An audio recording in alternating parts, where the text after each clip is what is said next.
Mesdames et messieurs, bonsoir, bienvenue sur OTP, bienvenue dans la dernière soirée de la 3e semaine de LFL pour le segment d'été 2021. Quel bonheur de vous retrouver en cette délicieuse soirée qui va faire que monter en intensité, car regardez un petit peu mon bureau de pré-show.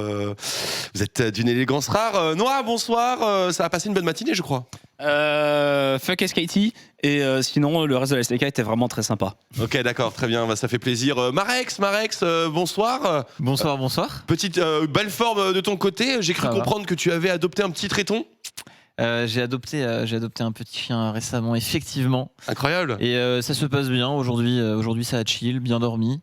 Retour en LFL, première journée de cast de la semaine pour moi, ça fait plaisir, motivé. Ouais. Et on a du beau match, donc let's go. Exactement, on a du beau match, c'est exactement la teneur de cette journée, mais avant ça, on va vous faire le petit récap bien sûr de la soirée d'hier. Il y avait de très beaux matchs également à ce moment-là, mais aujourd'hui on aura le match de la semaine bien entendu. On vous a fait le teasing hier soir, Solary contre Misfits.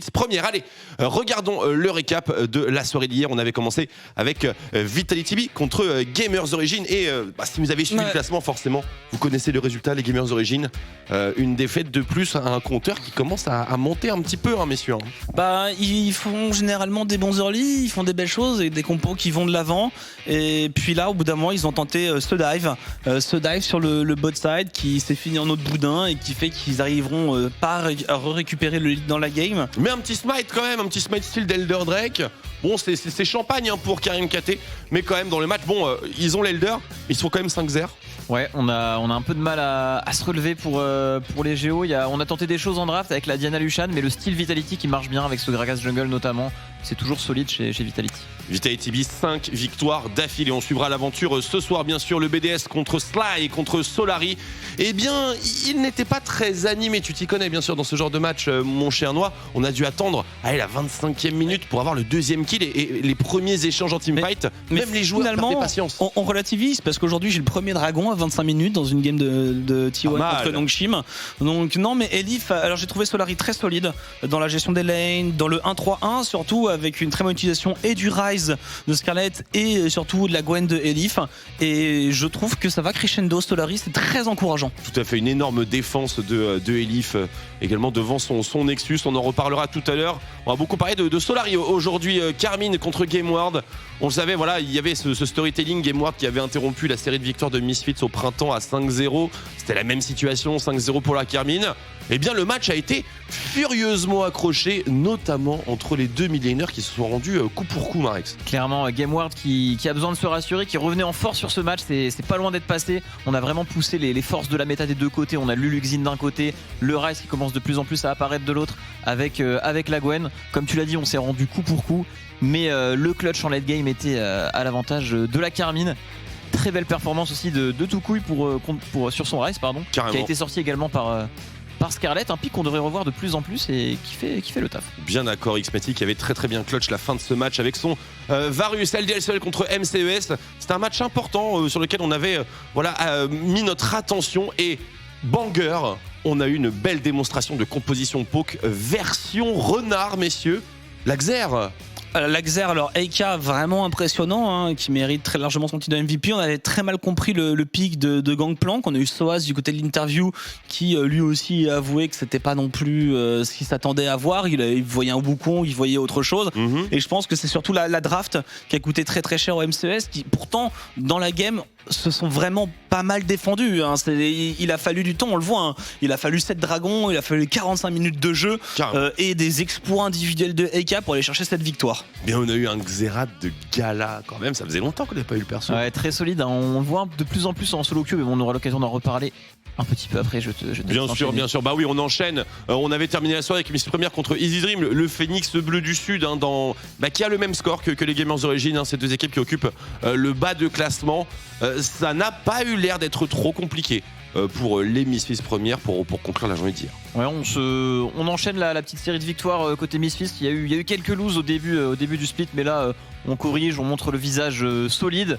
On se permet de draft du Silas Rumble. Ça se passe bien contre les Easy, un petit peu dans la panade comme les Gamers Origin. Ça va être une journée assez crucial pour ces deux équipes, notamment repartir en 1-6 serait très délicat. On est bien d'accord, on rappelle que pour accrocher les playoffs, c'est à peu près 10 victoires en LFL si on se base sur les saisons précédentes.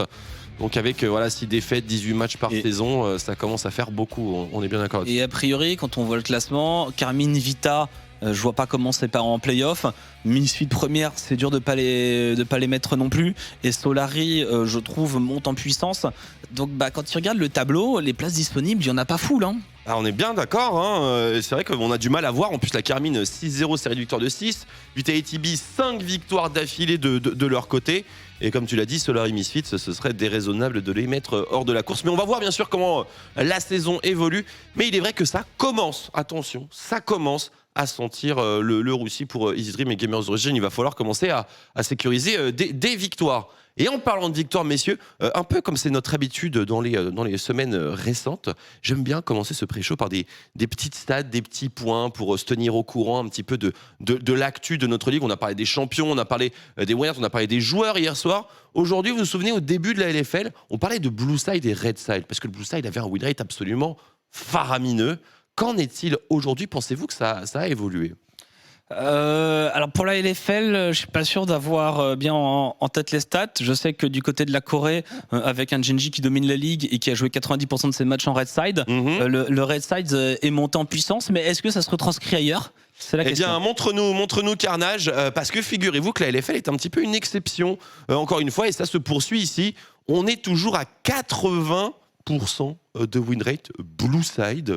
Ce qui est absolument insane. Et les deux autres ligues majeures que nous avons bien sûr le plaisir de couvrir sur OTP, eh bien, sont beaucoup plus équilibrées. Ouais, c'est intéressant, d'autant plus que LFL et LEC sont des ligues dans la même région, même continent. Donc que le win rate Blue Side soit le quadruple du win rate Red Side pour la LFL, c'est vrai que c'est très frappant. C'est même nombre de games d'ailleurs. Même s'il y a une petite part de hasard avec en général les équipes favorites, peut-être plus côté Blue Side, il y a quand même un net écart. Et du coup, la méta qui s'installe en LFL semble donner un net avantage au Blue Side. Tout à fait. Et d'ailleurs, on tient à préciser que effectivement, la Carmine qui a fait 6 Blue Side d'affilée, donc avec les 6 victoires, forcément, ça influence les statistiques. Mais même si on retirait ou on équilibrait les résultats de la Carmine, le ratio Blue Red Side serait encore très très très favorable au Blue Side, avec un échantillon maintenant qui fait 30 games. On commence vraiment à avoir une base où on peut réfléchir dessus. Affaire à suivre, mais le Blue Side en LFL, ça se passe plutôt pas mal. D'ailleurs, oui, vas-y. Personnellement, j'ai pas non plus trop d'explications pour cette surdomination du Blue Side. Quand on voit que actuellement les solo lanes reviennent un peu en force, avec des gros speed pushers, avec des Gwen, avec des Ryze, avec des Nocturnes, etc., qui normalement vont plutôt du côté du counter pick, je me serais vraiment attendu à ce que le Red Side prenne beaucoup plus l'ascendant. Eh ben non. En tout cas, voilà, c'est la donnée qui nous interroge, qui nous interpelle pour commencer ce pré-show. Petit point historique maintenant, messieurs. Savez-vous quels sont les joueurs qui ont historiquement le plus gros win rate en LFL? Win rate, attention, pas nombre de games ou quoi. Je dirais Smiley Hustlin. Smiley Hustlin, pourcentage de victoire, un petit guess, mon cher. J'aurais tendance à dire Targamas également. Voilà. Pas mal. Je crois qu'on a un juste joueur à ma gauche. Effectivement, Targamas, 92 games, 72% de win rate, talonné de près par Steelback et Agressivo. Et il y a beaucoup de monde en dessous, bien sûr, au niveau de la 62%, bien évidemment. Mais voilà, meilleur win rate en LFL. Attention, je précise, LFL, les précédents formats ne sont pas comptabilisés. Autrement, on aurait certainement quelques joueurs LDLCOL ou Solari, ex-LDLCOL qui interviendrait. Voilà pour la petite introduction, le petit apéritif. Maintenant, on va passer à l'agenda de notre journée, car nous avons un pré-show qui sera essentiellement basé sur 2 rencontres. Eh bien, déjà, on commencera la soirée avec LDLCOL contre Easy Dream. Match très important, comme on a pu l'expliquer dans le récap. BDS Carmine Corp, encore une fois, la série meurtrière de la Carmine, peut-être mise en danger par des BDS qui commencent à se trouver. Solari Misfits première, c'est notre match de la semaine. Vitality Big Game World, ce sera le second match à propos duquel on parlera, on tentera d'échanger un petit peu pour comprendre surtout ce qui s'est passé hier avec les Game World et la belle perf globale qu'on a eu au niveau des joueurs. Et on terminera avec MCES contre Gamers Origin, un autre match, bien sûr coup près, pour les deux équipes qui occupent le bas du classement, Géo, Easy Dream, au début et à la fin de notre soirée. Comme ça, voilà, on espère terminer sur une note positive, forcément. Et donc du coup, sans plus attendre, mesdames et messieurs, le match de la semaine entre Solari et Misfits Première, les deux équipes sont au coude à coude, juste derrière bien sûr le peloton, enfin le duo de tête qui est représenté par la Carmine et Vitaly Tibi. 4-2 chacune. Et voici les statistiques à l'aube de cette rencontre, messieurs. On peut voir directement que y a une équipe qui joue un peu plus tôt. Oui, Solari, ils mettent du temps, ils prennent des pistes de scaling, c'est plutôt assez lent. Oui. Là où Misfits Première, c'est un joli bulldozer d'early game, généralement. Après. Néanmoins, et c'est là que j'attends, on a observé très nettement que les Solari avaient largement amélioré leur contrôle de game. Ils sont certes derrière au niveau des statistiques, du goal, de la goal différence, etc. Mais la game n'est pas du tout perdue. Il ne faut pas manger de territoire et bien au contraire, ils alimentent leurs conditions de victoire. Et c'est ce qui fait toute la différence. Ouais, c'est assez incroyable de voir que leur ratio mort-tué est vraiment, KDA, mais sans les assists, est très élevé par rapport à ce déficit de gold qu'on retrouve souvent à 15 et 25 minutes. Il y a eu des bons comebacks aussi, on pense à la compo Luluxin. Et moi, je trouve que Solari doit vraiment confirmer sur leur prochain match, dans le sens où c'est un petit peu dans des rencontres qui sont avérées être faciles, qu'ils ont remporté leur match avec des équipes qui maintenant se trouvent dans le bas du tableau. Donc je suis très curieux de voir ce que ça va donner contre des équipes de milieu de tableau. Pourquoi pas, Misfits c'est un peu plus haut de tableau, mais je serais curieux de voir une rencontre Solari LDLC par exemple, même ce soir contre Misfits, voir ce qu'ils pourraient faire. Parce que contre la Carmine, ils avaient fait un bon match, ils étaient pas loin mine de rien de le comeback, mais c'est un peu dur de situer Solari actuellement, mais ça peut s'avérer strong dans les matchs à venir et surtout ce soir dans cette superbe rencontre. Bien entendu. Et dans les différences notables sur la recette Solari qui était celle du printemps, on a surtout l'évolution de certains joueurs et on va en parler tout de suite. Et je pense qu'il est tout à fait fair de commencer par Elif qui nous fait un début de saison tonitruant véritablement. On était habitué au niveau du spring à le voir sur des choses weak side, tank, contrôle, un peu comme c'était la tendance bien évidemment. Mais depuis ce summer, on voit beaucoup plus de ce joueur. Déjà que les tanks ont disparu avec le Dominique, avec beaucoup de pick bruisers qui sont maintenant extrêmement forts un peu partout. Et Elif, on l'a eu en interview hier, il disait qu'il était dans sa méta, qu'il prenait beaucoup de plaisir. Après, maintenant, son adversaire, il est aussi dans sa méta et il prend aussi beaucoup de plaisir. Bien entendu, c'est Agressivo, vous l'avez bien repéré. Mais Elif, c'est du Lee Sin, c'est de la Gwen, c'est de la Lulu. Enfin, toujours un profil très complet au final. La Gwen d'hier a bien sûr pas mal marqué les esprits. Mais voilà une position différente, un petit peu d'électron libre pour ce top laner. Ouais, là on voit que le joueur est vraiment complet, un peu à l'image de tous les Solari. On est à jour au niveau de la méta. On voit que leurs victoires ce sont avec du Lee Sin top et de la Lulu top, parce qu'ils sont à 3 victoires si je ne dis pas de bêtises, du coup celle-ci. La quatrième vraiment, avec sur cet asset. Ouais, voilà, du coup vraiment à jour avec Scarlett aussi qui dès hier nous a sorti par exemple un petit rise, et je trouve que ça a toujours été un petit peu la recette Solari d'être à jour, de sortir des petits pics, de jamais être en retard. Le Xin Lulu, je crois que c'était eux les premiers à le sortir en LFL, et on pense aussi au split passé avec Scarlett qui avait sorti par exemple du Cassadin pendant le Classico, ce genre de choses, du Vel'Koz. Donc c'est ça qui est pas mal, ils ont toujours ces petits pics au niveau des solo laners qui leur permettent d'avoir des cartes à jouer finalement dans chaque méta, et ça fait toute la différence. Et ça peut être très important, notamment contre Agressivo, qui est un petit peu le Robinson Crusoe des Misfits Première. On sait que Misfits c'est une équipe qui traditionnellement joue plutôt vers son bot side. Il y a de la mid lane qui joue bot side. Shlatan, on le voit pas mal également aux côtés de Woolite et Jack Troll. Et c'est vrai qu'Agressivo, ne récupère pas beaucoup d'attention de la part de ses coéquipiers, et donc a un rôle assez délicat à assumer. Et c'est pour ça qu'on le voit notamment avec des picks successful tels que des blind picks, Renekton, Nocturne. C'est ça. Et j'attends beaucoup de savoir, je sais pas quel est le side pour cette game. Solari Blue, parce qu'effectivement, pour Misfits qui aime bien jouer avec sa top lane en weak side et mettre beaucoup d'emphase sur sa duo lane, un blue side, je pense que c'est à l'avantage de Misfits. Là, ils l'auront pas.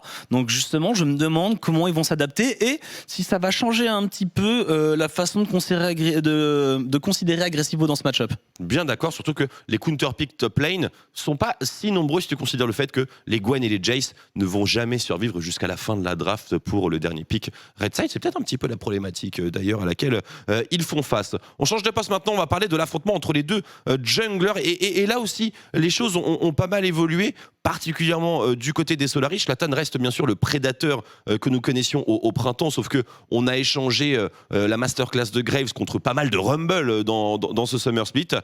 Mais Djoko, alors on en parlera un peu plus en détail avec le duo avec Steelback, hein, c'est un petit peu comme ça qu'il faut l'entreprendre. Mais Djoko, voilà, véritable enabler du Xin, pointe de la méta également, plus porté sur le sacrifice, entre guillemets, et l'accompagnement des lanes sur les timings adéquats. Djoko, gain de brain au sein de Solari, j'ai l'impression, sur la manière de jouer la map.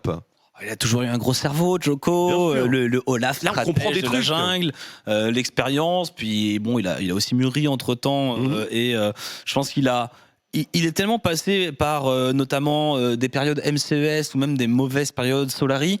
Il a, je pense, tellement souffert de se retrouver un peu seul dans son équipe que maintenant qu'il a une bonne équipe autour de lui, ça lui permet un peu de se libérer, de jouer un peu plus justement la map. Puis il a des bons carries justement, et ça c'est très confortable pour un jungler. Tu en sais quelque chose, hein, Marie? Ouais, bah tout à fait. Ça lui permet de par exemple, on en parlait du Xin, le sortir assez facilement quand t'as un top laner qui est capable de jouer des pics qui vont soutenir et setup, que ce soit du Lee Sin ou de la lutte, parce que le Lee Sin c'est quand même assez soutien, CC, etc. Au final, il peut sortir un peu tout le panel de champions qu'il veut. Il est aussi capable, on sait que c'est un très bon Lee Sin, Djoko, et excellent sur Udyr également, même si c'était un petit peu en retrait dans la méta, il le jouait beaucoup au split d'avant. Donc pas trop d'inquiétude à se faire dans la jungle, mais c'est vrai que Zlatan en face, ça reste quand même du solide, toujours à jour, toujours en forme. Il y avait eu peut-être un petit peu de mou à la fin du split passé, mais globalement, il nous a toujours habitués à de très bonnes choses. Ouais, tant qu'il ne doit pas changer de champion pool en plein milieu de saison, c'est vrai que Zlatan est tout à fait redoutable. Parlons bien sûr des collègues principaux de nos amis junglers. Je parle des supports, hein, évidemment. Et là, l'affiche est très très belle aussi. C'est du Steelback contre du Jack Troll. Donc, au passage, 2 ex-joueurs LEC hein, qui ont porté le même maillot, mais pas au même moment. Et également, on peut aller loin. On a du joueur MSI, on a du joueur Worlds, qui joue en LFL. Donc en termes d'expérience, même à l'inter et sur des ligues, c'est des beaux supports. Hein. Voilà, c'est des superbes supports. Après, je trouve qu'il y a quand même forcément, ils sont main dans la main depuis des années. Maintenant, c'est la bromance ultime. Il y a une synergie Steelback, Djoko qui est extrêmement forte. Là où Jack Troll est peut-être un peu moins support roamer. Est-ce qu'il bouge moins justement? On va le regarder directement avec la hitmap du duo jungle support. Et figurez-vous que du côté des Misfits, alors kill map des jungle support de 0 à 15 minutes, hein, je lis bien sûr le sous-titre. Figurez-vous qu'on bosse du héros de la faille hein, quand même chez les Misfits. Ouais, clairement, et on perd pas trop dans ce coin-là. Vu le nombre de kills qu'il y a ici, à mon avis, ça doit témoigner d'un play héros de la faille souvent réussi qui colle bien finalement avec l'avance qu'ils ont toujours vers les 15 minutes de jeu. Beaucoup de kills aussi au niveau de la botlane. Je pense pas que ce soit le cas pour toutes les équipes, mais c'est vrai qu'au final les points sont assez dispersés par rapport à la méta actuelle. Ça peut se comprendre au niveau de la top lane, ça se bat beaucoup, même quand il y a de la Lulu, etc. Ça trade beaucoup, donc c'est logique, mais des supports complets en fait. Je trouve que ça témoigne de ça sur la carte. Ce qui n'empêche pas que Steelback est effectivement un roamer un peu plus intensif que Jack Troll, mais ça ne se transforme pas toujours en kill, donc faut pas se lier forcément à cette hitmap là pour comparer le degré d'intervention des joueurs. Je serais curieux de savoir un peu quelle est la domination de lane aussi respective, parce que effectivement, non mais je suis désolé, effectivement, est-ce que Woolite et Jack Troll arrivent à assez bien prendre leur lane du côté de Woolite, et que Jack Troll ça lui laisse l'opportunité sur les timing bags, sur les timings de push, d'aller bouger un peu plus sur la carte? Pas tant que ça, c'est plutôt des décalages regroupés côté Misfits. On n'a pas le côté escouade où Woolite se retrouve solo à farm, un petit peu comme c'est le cas avec Carmine, avec Solari aussi dans une autre mesure. On a plus vraiment ça se déplace en pack. C'est une meute de loups, meute de lapins en l'occurrence, les Misfits. Ça fait un peu moins peur. Hein. Ça fait un peu moins peur, mais c'est des bandits hein, un petit peu, donc ça fait un petit peu peur quand même. Mais voilà, c'est vraiment paqué et timé notamment sur les swaps Herald ou les timers des divers objectifs. On en est où, pardon, Carnage, je ne t'ai pas entendu. Oui, bien sûr. On continue hein, sur les postes parce que les supports, que serait-il sans leurs AD carry? Eh bien, on va parler de champion pool parce que c'est vachement intéressant parce que dans cet affrontement, on a Woolite contre Asa et on sait que les deux aiment beaucoup jouer Kai'Sa. Ouais, mais c'est quand même pas mal tombé dans les prios. Hein. C'est-à-dire qu'on est plus dans du S-Varus sur le bot side, on adore quand même. On adore, mais pour le coup, pour moi, c'est pas censé être aussi prio qu'avant. Donc, on est à peu près sûr que ça le sera 13 pour la Kai'Sa, 13 pics pour la Kai'Sa de Woolite. On passe à Asa juste derrière. Alors, qui va céder la Kai'Sa? Est-ce qu'elle sera bannie? Est-ce qu'elle sera draftée? Est-ce qu'elle sera pré-shot ou counter? Comment vous voyez les interactions au niveau de ce champion? C'est assez intéressant, je suis assez d'accord avec C'est toi. Je pense champion que clé, ça va reculer petit à petit, mais ça reste toujours un très bon élément dans certaines méta, parce que quand on a des compos teamfight avec des gros champions mêlés, avoir une Kai'Sa Kraken, ça fait vraiment le taf. Ce qui est intéressant, je trouve, entre les deux ADC, c'est que leur deuxième champion le plus joué ici, c'est Jhin, alors que c'est un champion qu'on voit pas énormément. Et il y a des petits avantages de chaque côté. Par exemple, Asa, il a le petit avantage de la MF, coucou Chap. Et de l'autre côté, du côté de Woolite, on a plus Tristana. l'avantage de la Tristana et surtout du Aphelios qui lui reçoit des petits buffs discrètement petit à petit, et tous les ADC ne sont pas capables de jouer ce genre de pick. Donc ça va un petit peu bouger au niveau de la botlane Aphelios champion. hier. Aphelios Diana, ça marche très bien. Aphelios Jinx Diana, Aphelios Diana, c'est un combo qui est assez populaire en ce moment. Le Aphelios d'hier en LFL a pas trop marché. C'était joué par Inax, bien sûr. Le KD des Gamers Origins. On passe, pour ce match-là, Solari Misfits, on verra bien sûr à la fin de ce pré-show pour qui vous avez pronostiqué. Est-ce que vous avez le même pronostic, vous pensez? Moi, j'ai mis Misfits première, je crois. Misfits première? Je crois que La j'ai même mis chose. première. La même chose? Ouh, ça va être intéressant. Mais je révélerai mon prono à la fin. avec beaucoup de doutes. Avec beaucoup de doutes. C'est pas facile. Les deux avant-derniers matchs sont pas faciles à prono, je pense. Ouais. En tout cas, voilà pour la manière d'aborder cette rencontre entre Solari et Misfits. On vous rappelle, match de la semaine prévu à 20h. L'autre match dont on voulait parler absolument, c'est le Vitality contre GameWard. Et surtout, vu ce qui s'est passé hier entre GameWard et la K-Corp, le match était fantastique, très accroché, blindé de rebondissements. On peut s'attendre à une très très belle rencontre entre ces deux équipes et surtout un nouveau duel 5 étoiles sur la mid lane. Ils sont trop choupis les deux. Hein. Après, Diplex est très grand, ne vous fiez pas, il est très très grand. Ouais. C'est les futurs, peut-être les grands midlaners de demain qui seront peut-être au Worlds dans 2-3 ans. C'est une possibilité, peut-être même dans 1 an ou 2. Je ne sais pas, mais en tout cas, je pense que les stats sont pas super représentatives pour que ce soit pour Toucouille et même pour GameWard. Il y a eu des moments un petit peu difficiles dans les games jusqu'à maintenant, mais quand on voit ce qu'ils ont fait dans leur avant-dernier match c'était avec le Jhin de Elam, c'était du très très clean. Ils avaient leur recette niveau draft. Pareil hier, Toucouille avec son Rise qui a été très bon, GameWard qui a été très bon, qui était à 2 doigts de faire tomber la Carmine. C'est une équipe qui est en 2-4. Mais qu'il ne faut pas considérer comme n'importe quelle équipe en 2-4. À mon avis, ils ont besoin d'un peu de temps pour se retrouver. Ce match peut être la bonne opportunité, mais voilà, pour les GameWard, je pense qu'il leur faut un peu plus de temps. C'est en général une équipe aussi qui a souvent pour habitude de devenir de plus en plus fort au fur et à mesure du split. On se rappelle de leur remontée en playoff l'année dernière, si je ne dis pas de bêtises. Tout à fait. Attention aux GameWard, à tout moment ils peuvent se réveiller et faire très très peur. On est bien d'accord. Et ce qu'on a remarqué entre Diplex et Toucouille, c'est que la jungle proximity, c'est du simple au double entre Diplex et Toucouille. Donc le double étant pour le millénaire des Gamers. Vous avez vu ici les champions jouer. On a une grosse champion pool pour les deux participants.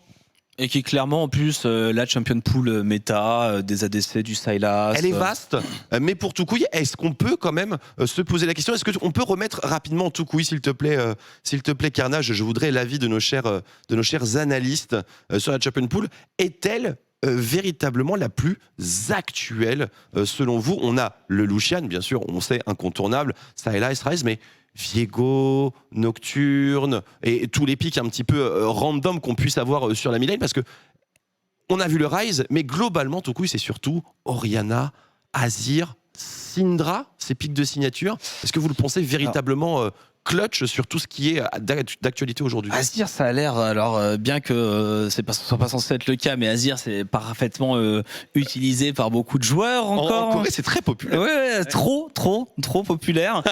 Après, je trouve qu'il y a quand même les plus importants, le Lucian, le Sylas, le Rise. Peut-être effectivement il manque le Viego, mais le Viego ça peut être vraiment un trap pick qui est pas si facile à sortir. Donc je trouve que le plus important y est, à la limite, si on pouvait rajouter un peu de Renekton 7 en flex. C'est ça.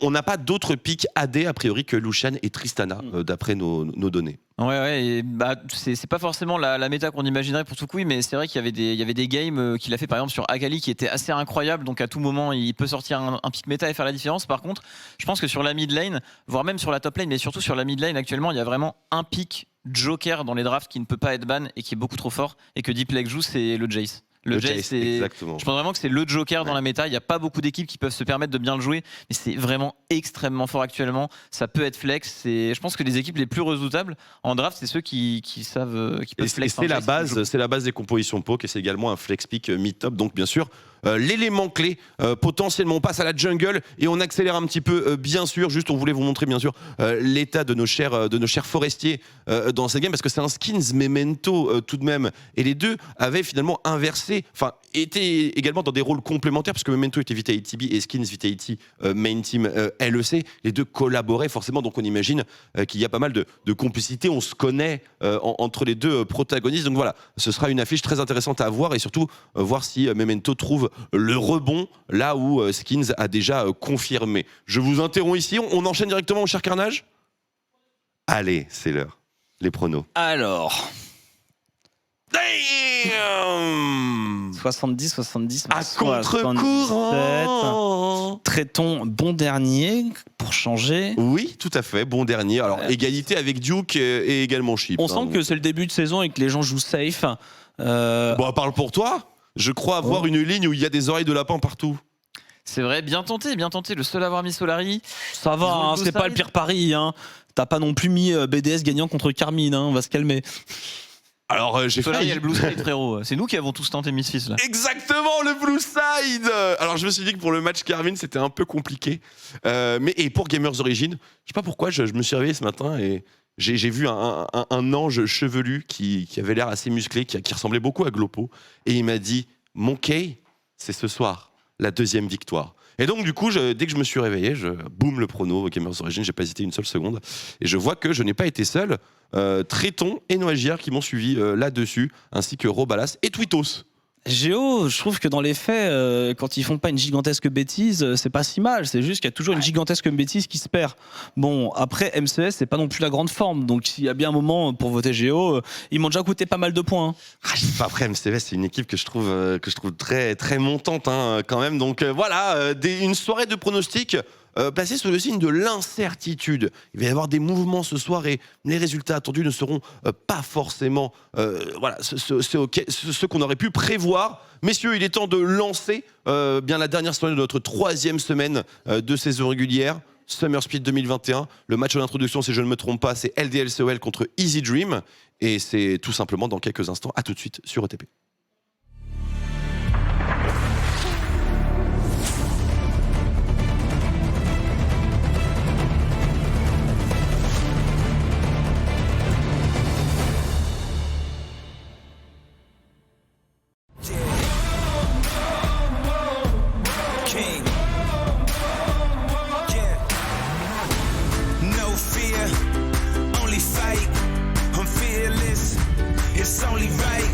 Exos, il n'y a pas de flash sur Ronaldo qui va réussir à ulti out, la shockwave derrière qui va connecter, on aura les dégâts. Très belle opération de la part des Solars. On a vraiment un arsenal rempli et au final on attend juste les occasions pour le montrer.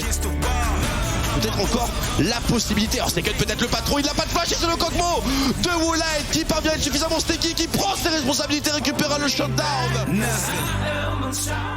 I just want to play the best I can in LFL here, and I think we are starting great, but I want to finish much better than last week. Expertus qui a récupéré la forme du Salas, bien évidemment. Flashing de Zlatan, on met tout, on enchaîne, on prend des kills, on va même aller au dive avec une superbe angle. Mais du coup le Viego qui enchaîne encore un flashing, c'est parfait, c'est sous la tourelle et tout le monde morse de Viego. On a vraiment envie de montrer aux gens qu'on est les boss en fait. Je pense que là ça se voit de mieux en mieux. Ça reste clean. Quand on engage, c'est chirurgical, on y va et c'est sur les bons timings.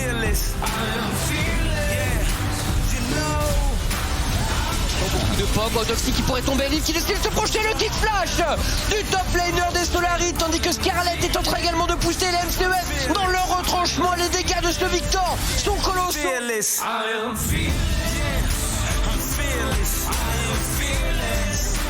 Avant que Unax, c'est du suicide de la part de Unax, c'est du suicide, il tente tout de même de tout donner, mais ça donne possibilité au Game of Origin de reprendre l'initiative Certus. Et c'est un triple kill pour le Varus de Wulai.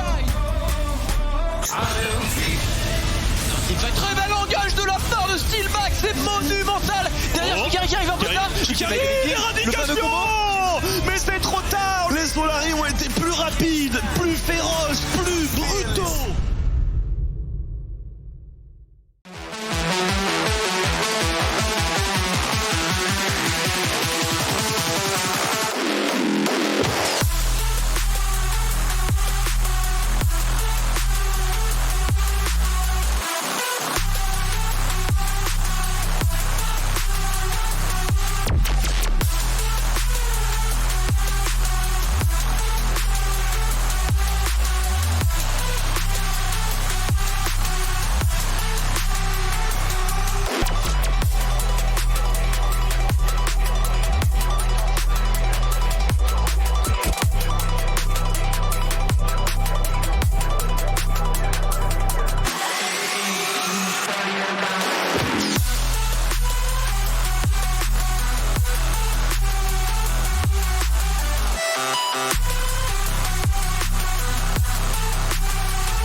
Ok les mesdames et messieurs, pourquoi je fais un ok? C'est genre c'est une fête foraine. Ok, let's Ok les amis, ok let's go ce soir. En direct live de OTP LOL. Et c'est une contre c'est parti. Let's go, pariez vos croquettes. Allez hop, on rentre dans le match. Pas de perdant si vous pariez vos croquettes. Voilà mesdames et messieurs, match d'introduction, hein. déjà la fin de la 3e semaine de LFL. Voilà le tiers, quasiment le tiers de la saison est fait, Marex. Ça va vite. Ça va vite. Et tu l'as dit tout à l'heure, en plus 5 places en play-off, du coup c'est très vite, très punitif. Donc attention aux équipes. Un mauvais start peut être très vite très difficile à rattraper. Et on parle de mauvais start, bah voilà, on a déjà 5 défaites côté Easy Dream. On vous rappelle, pour simplement comprendre à quel point une place en play-off coûte cher, c'est à peu près 10 victoires si on se base sur les saisons précédentes. Donc énorme. 5 défaites déjà accumulées, il y a 18 matchs dans une saison. On commence à prendre la pression. Ouais, on commence à prendre la pression. Peut-être que ce sera 8 ou 9 cette saison, vu que le niveau semble un peu plus resserré. C'est possible avec les Mais tie-breaks. on sait jamais, quand on voit que la Carmine gagne par exemple tous ses matchs, peut-être pas. C'est À voir, possible, hein. à voir. En vrai, avec les tie-breaks, vraiment beaucoup de choses sont possibles si les équipes ne se séparent pas. Clairement. Easy Dream Blue Side, forcément en termes de win rate, ça aide pas mal. On va voir si ça suffira contre le LDSEL qui, encore une fois, sortent quand même d'une superbe partie composition de poke hier soir, qui doit certainement encore résonner dans la tête des Easy Dream. Hein. Ils sont peut-être en train de se dire, bon les gars, Les LDLC, je les ai trouvés... Je les ai trouvés super convaincants sur tous les matchs. Eika qui nous sort un champion différent à chaque game, toujours au top dessus. Dandan et Exaki, bah, c'est des très bons carries, même au dernier split ils ont très bien joué, même si l'équipe n'a pas pu aller très loin. L'intégration de Donars et DOS se passe plutôt pas mal. DOS, je sens qu'il n'a absolument pas peur dans son gameplay, qu'il est là pour lead l'équipe. Il est vraiment tranquille, il est là, lâche des petites émotes en teamfight à 40 minutes. Ils sont à la maison. En vrai, les LDLC, honnêtement, je vais lâcher ça comme ça. Pour moi, Playoff ils font playoff. Ils font playoff. Ouais. Tu le dis maintenant, Ouais. semaine 3. Ouais. Ok, let's go. En même temps, la parole de quelqu'un qui est premier au pronostic actuellement vaut quelque chose. En tous les cas, ça paraît compliqué de partir sur une compo poke. Hein, donc LDLCOL vont devoir peut-être changer un petit peu d'optique. Parce que contre Nocturne, jouer poke. Il y a de l'art d'engage en face, hein, on en parlait tout à l'heure. Il y avait quand ils ont joué leur combo poke, il y avait un GP en face. Donc pas vraiment ce que tu as envie d'avoir, surtout qu'il se faisait outrange. Et là, c'est très agressif. Cette Gwen avait été jouée par Eika la dernière fois et elle avait fait beaucoup de bien au LDLC. Il y a vraiment pas beaucoup de personnes qui jouent Gwen mid lane, certainement pas au compétitif. D'habitude, c'est voilà une saleté, si j'ose dire, réservée au top laner. Mais mid lane, ça avait bien fonctionné, honnêtement. Moi, je suis surpris qu'on ne l'ait toujours pas vu en jungle. Alors, on a eu des bans, c'était hier soir. On a eu des bans alors, il y avait Gwen qui avait été pick première rota, Red Side. Et on avait eu des bans de Renekton et compagnie. Donc, on s'attendait. Il y a des Gwen jungle qui se préparent. Ouais. Voilà, ouais. juste pour te rassurer. C'est bon, je suis rassuré du coup. Super, let's go. Elle est bien triple Non, mais- flex, t'inquiète Ouais. pas. Mais je C'est suis vraiment vraiment qu'on n'ait pas eu plus de jungle parce que je pensais que justement elle allait être plus jouée en jungle. Je trouve que le champion est Alors très très fort. pourquoi en jungle sur- particulièrement Bah, elle a pas vraiment de défaut, elle est toujours assurée d'avoir assez de ressources, d'être bien dans sa game. Ça fait un AP de jungle alors que c'est parfois un petit peu dur à draft actuellement Ouais. quand tu dois te forcer à prendre un rumble. Ou bien si ton jungle n'est pas capable de jouer Gragas comme Skins par exemple, la petite recette des Vitality. Donc je sais pas, je pense que ça peut être un très bon élément de draft et je suis curieux de voir si ça apparaîtra un peu plus par la suite. Très bien, on va observer, peut-être que ce sera le premier match de Gwen mid lane, de Gwen jungle pardon. Nous avons Kai'Sa Rell plus un Nocturne, Du solide. on plonge côté Easy Dream. Clairement côté Easy Dream, bah, ils font bien de draft ça. En général quand t'as besoin de te rassurer sur LoL, c'est bien d'avoir des compos qui sont assez téléguidés à jouer. Tu vas devoir go in, team fine, être gros bon bouton mécaniquement. rouge. Il n'y a pas de... Voilà, il y a pas... C'est bien je pense pour essayer d'aller chercher sa première victoire plutôt que jouer des styles et des drafts un petit peu alambiqués. Je suis bien d'accord. Et le Zac qui saute justement, qui est banni par les LDLC, qui aurait parfaitement convenu au Easy Dream. Ils ont besoin d'AP, ils ont besoin de hard engage. Zac est très fort actuellement. C'était Du coup, on en parlait un petit peu de ces champions AP en jungle, mais si là on veut en obtenir un côté Easy, on va être un petit peu contraint peut-être par rapport à ce qu'ils veulent draft, d'aller sur quelque chose de pas super pour eux. Peut-être du Rumble, du Gragas, mais qu'ils n'ont pas forcément envie de jouer quoi. Viking avait déjà joué Zac en plus, donc à Oui. mon avis, Oui, il préparé le Zac. c'est vrai qu'il a déjà joué Zac précédemment. On a retiré Taric de l'autre côté pour les Easy Dream. Bon, on a la compo all-in par excellence, donc on va éviter qu'il y ait un quoi cosmique, lumière cosmique. C'est le nom de l'ulti de Taric, la lumière cosmique. Cosmic Light. Lumière cosmique. Alistar. Et le Alistar de DOS qui est banni effectivement, qui aurait fait du bien avec Kalista, ça fonctionne parfaitement. Le ban Sylas mettait un petit peu la puce à l'oreille. Ouais, effectivement. Ça fait aussi beaucoup de bien avec Gwen. Enfin, ils auraient eu beaucoup besoin de frontline, de setup, ce genre de choses. Mais ils l'auront tout de même, Twix, avec le Braum qui, honnêtement, marche plutôt bien actuellement. Absolument, et c'est plutôt pas mal. Alors, pas forcément contre Nocturne ou Rell, après je laisse ça aux experts, mais contre Kai'Sa, on sait que ça marche à merveille. La pluie Icatienne inutilisable quand il y a un Braum dans l'équation, et sans son Q, évidemment, Kai'Sa c'est pas le même champion. C'est un énorme pillar, enfin juste avec même son shield parfois bloque des choses auxquelles Random, ouais. on ne pense jamais. Couplé au gardien, couplé au CC, avec éventuellement une exhaust. Enfin, Braum, c'est vraiment le. C'est un petit peu comme un enchanteur, mais vraiment mêlé corps à corps qui va apporter plus de CC. C'est un On peut peu frère. comparer à ça. C'est le frérot. C'est le frérot. Regarde-le, je pense qu'en plus sur l'artwork de base, il te protège tend les la main, poros. Braum. Ah ouais, Il tend une main, là, il est là avec sa moustache, son sourire. Tu sens qu'il est là pour mettre bien, quoi. C'est le frérot. Si jamais t'as un problème, tu peux toujours compter sur Exactement. Bromy. De l'autre côté, bien, on va blind. Alors, peut-être pas blind pick, mais en tout cas, on a pris Orianna. Orianna avec Volibear, on imagine jungle avec un Nocturne top et une botlane Kai'Sa Rell. Orianna, quand même, assez herbivore comme champion. Est-ce que ça rentre bien, tu trouves, dans la composition Easy Dream? Parce que moi, j'ai un peu l'impression qu'on va avoir du mal à suivre la vitesse d'engage. Ouais, ça va être un peu compliqué. Après, on a, et le on a Azir. du CC de zone avec la lumière qui s'éteint, donc je pense que c'est ok. Mais le Azir, Eika, qui chaque game nous sort quelque chose de totalement différent. Il passe de la Gwen à la Akali, au Xerath, au Azir. Et je crois que c'est que des nouveaux champions pour Eika depuis le début. Et il impose sa mid lane. Je sais même pas Dans s'il en a cette- joué. dans cette LFL. Je sais même pas s'il a fait une seule doublette en réalité. Non, je pense pas. On avait regardé ça hier, mais il me semble pas. Il y a eu non un plus. Stylas aussi. Non, il a vraiment joué tous les styles au mid. Exactement. Tout ce qui lui manque maintenant, c'est un petit talon, une petite Kana, mais Ça- ce serait- on va pas lui demander plus. Malheureusement, le prochain patch va pas aller dans ce sens. En tout cas, bonne draft de Easy par rapport à la position dans laquelle ils sont. Vraiment, s'ils perdent cette game, ça va être très difficile de devoir attendre la semaine prochaine en étant en 1-6. Donc, cette compo teamfight côté Easy, c'est bien, je pense, pour eux. Et de 7 champions différents pour Eika en 7 matchs, tout simplement. Franchement, et en plus, il a honnêtement été très clean mécaniquement sur ses champions. Et quand tu en joues autant, c'est pas facile, honnêtement, d'être vraiment on point mécaniquement C'est sur tous les vraiment pas champions. mal, hein. Donc, Parce que voilà, on les cite rapidement, mais Akali, Gwen, Lee Sin, Sylas, Lucian, Xerath et donc Azir.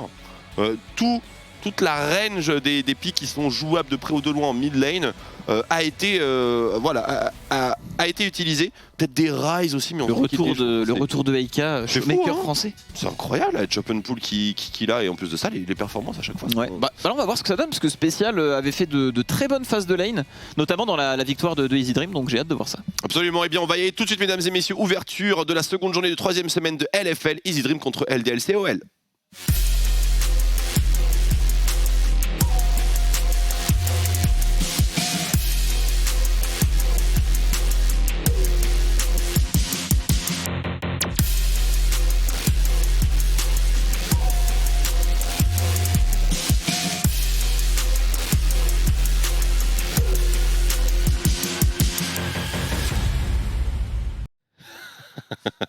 Ah, que de la technique, que de la ficelle.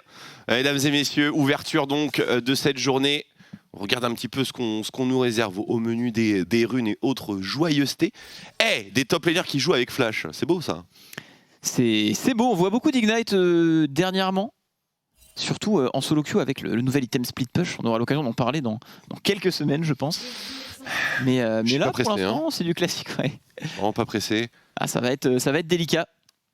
On va essayer de vous expliquer tout ça, hein, bien sûr, que vous soyez clé en main, que vous demandiez pas pourquoi tout d'un coup il y a des Yorick partout qui sont en train de turbo laver des tourelles en side lane. Alors late invade à base de Braum, c'est excellent. Est-ce qu'on l'a senti du côté des Easy Dream? On l'a senti très fort parce que Effectivement. on est scout par Oriana. Comment ils ont eu l'info de... Est-ce qu'ils sont tous partis instantanément? Il y a une ward sur le... Ah, elle a pas été vue par le sweeper. Ouais. Je ne l'avais pas vue celle-ci. Dans le buisson juste ici.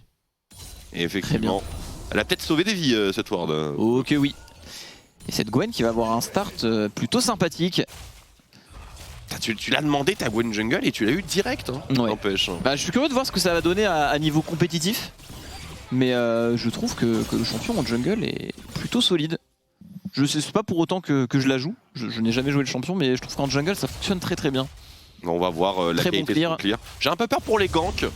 Parce que c'est vrai que t'as pas beaucoup de CC à amener finalement à l'opération. Tout à fait. Mais bon, t'as tout le reste. Donc pourquoi pas. Et là, on veut empêcher le Volibear de scinder la map en deux, de récupérer les camps de la Gwen. Du coup, on est directement sur ses Vrace. Et c'est rapide pour la Gwen. Hein. Elle a déjà fait deux. Bah, en fait, c'est comme si elle était à 3 camps comme le Volibear, alors qu'elle a dû traverser toute la map. Donc là, c'est vraiment pas mal. On va voir comment Viking va pouvoir répondre. En tout cas, là, il est un petit peu. Ça invade au raid. Ça invade au raid avec la priorité top lane. Et regardez ça, l'information fuse au sein de la communication des deux équipes. Dès qu'il y a un miss, dès qu'il y a un truc, on n'est pas sûr, on adapte le passing. Et déjà, deux décisions qui ont vraiment évité pas mal de dégâts dans ce début de partie. Tout à fait. La Gwen qui aura quand même protégé ses Vrace. Qui en tout cas va avoir un early gratuit. Je pense que c'est ce que le champion veut, hein. Ça scale très lourdement Gwen. Et c'est là qu'on voit un petit peu les petites pépites de draft LDLC. Ils sont capables de jouer la Gwen aussi bien mid que jungle. C'est ce genre de petites choses. Clairement. Ils n'ont peut-être pas le joker du Jace, quoique, avec ce Keika nous montre chaque jour, ils l'ont sans doute. Oh, il doit avoir ça quelque part, hein. Je te rejoins complètement. Jace, ce que tu disais tout à l'heure, je suis vraiment en adéquation avec tout ça. Je pense que c'est vraiment l'élément clé de toute composition de poke qui puisse exister actuellement. Ouais, ça te permet en plus d'avoir un champion AD. Oh. Non. Attention Dan, ça trade fort Nocturne. Qui se fait turbo laver, incroyable. Et la régénération sur les mines. C'est le tower dive. Est-ce qu'il va y avoir une TP de Azir, tu penses? Ça va être compliqué de clear tout ça jusqu'au bout. Dan qui essaye de repousser la wave pour limiter le dive, régénérer les points de vie avant ce 1v2.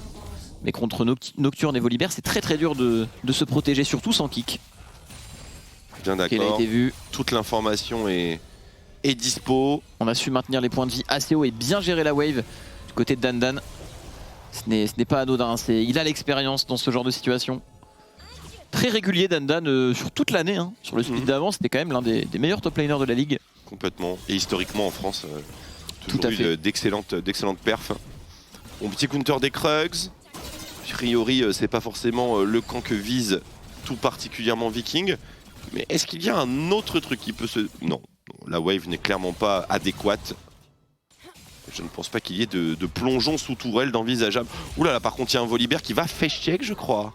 Ok, on a réussi à prendre le camp et sortir d'ici de la part de Donars. Ou attention, on l'engage ici directement de la part de Rogue. On n'a pas encore fait de back sur Donars, mais on a un Braum Kalista pour répondre directement. C'est gratuit. C'est C'est tellement gratuit. On s'est Que s'est-il loupé. passé? Alors le jeu de la vision a certainement eu un gros impact sur la décision de Rogue. Parce que nous on voyait Gwen forcément. Mais elle a même pas participé en réalité. Bah oui, c'est un Braum Kalista qui n'a rien dû claquer. Mais voilà, dans la Il y vision, avait encore une cleanse sur Kalista. il y a une Gwen ici, on n'est pas au courant. Et donc du coup, l'engage se fait ici, Viking clear, il voit la Gwen de Dunhardt, du coup il ne peut pas passer par la river, logique. Ah, DOS s'est fait focus et s'est même permis de dash in derrière pour aller chercher un éventuel kill supplémentaire. Donc là honnêtement, peut-être un non-respect du match-up Avec la wave, de Rogue. avec un Braum, effectivement, un déluge de lames. C'est vrai que le 2v2 il est difficilement envisageable. Mais bon, dans la tête de Rogue, j'imagine que c'était un gank et rien d'autre. Oui. Donc voilà. Oh, attention spéciale. Quel bon roaming, ça flash in, ça collapse et ça prend le mid laner des Easy Dream Special qui tombe avec la shockwave d'utiliser. DOS qui match parfaitement le décalage de Rogue. Ah, le sub-jungle des LDLC qui se met bien dans cette game. Et là, cette Gwen, elle est totalement en place. Elle venait d'acheter un Dark Seal, donc elle a 2 stacks de Dark Seal ici. Oh, attention, ça se traille de force sur la top lane. Petit va au avantage bout, ça, hein. en XP, le niveau 6 sur Dan.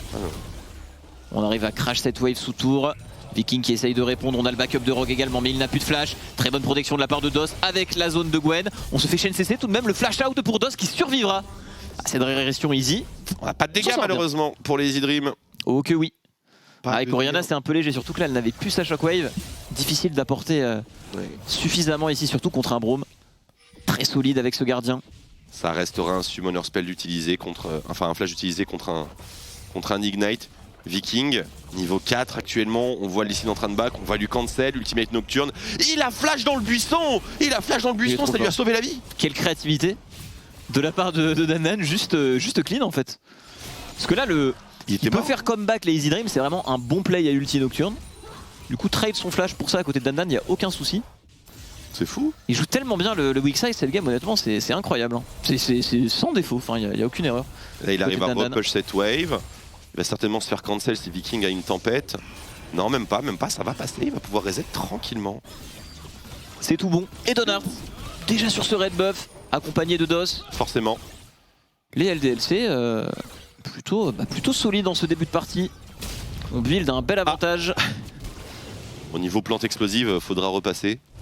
Faudra faire passer un petit tour en practice tool. Et on engage directement ce dragon. Viking est très loin.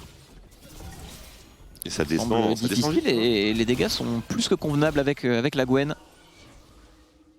Le match-up in lane est juste injouable. Ah, attention, juste injouable pour une Orianna sans flash, hein, bien sûr, Special qui doit respecter. Vous vous souvenez de la règle Azir Orianna. Si Orianna n'a pas de flash, Azir peut la ramener à n'importe quel moment. Donc on doit respecter une distance de sécurité juste indécente. Tout à fait. Monsieur Counterpick. Dan qui respecte les trades ici. Armé de sa Bramble Vest. On voit que du côté de Nocturne, on veut aller chercher ce Lee Sin, hein, avec une pickaxe, build bien plus agressif. Du côté du Nocturne, c'est normal, hein, en lane, en 1v1. Dans ce format, il excelle plutôt bien le Nocturne. Surtout quand il a un Ignite. Là, il en a pas, mais je pense que c'est quand même suffisant. Hein. Très bon dueliste Nocturne en face de lane. On aurait pu partir sur l'Ignite. On fait un point farm, il y a quelques anomalies que j'ai pu identifier. Notamment mid lane, maître classe de Special. Ouais, encore une fois, spécial qui fait parler de lui en lane. Je suis assez surpris également. Il y a eu quelques 19 minutes alors qu'il a pris, Il y a eu quelques actions au mid qui en ont fait perdre un peu à Aika, mais spécial a dû rater aucun CS, je crois. Vu son creep count, il a dû en rater aucun, je pense. Peut-être 2 ou 3, quelque chose comme ça. C'est À fou. tout casser. Très solide. Avec un starter agressif, bot de Magic Pen. Ça peut faire mal avec cette paire de bots, la Orianna, dès l'early game. Ouais, je suis assez étonné par ce score, honnêtement. Contre jungle, c'est la crise. Hein. On prend un peu cher. Après, c'est moins grave aujourd'hui que ça ne l'était hier. Oh, Niveau 6 sur Viking après avoir fait ce camp. On n'arrivera pas à rattraper tout ça pour les LDLC, mais... J'aime bien l'audace de DOS qui... 1v2, jungle sup adverse. Non, arrêtez.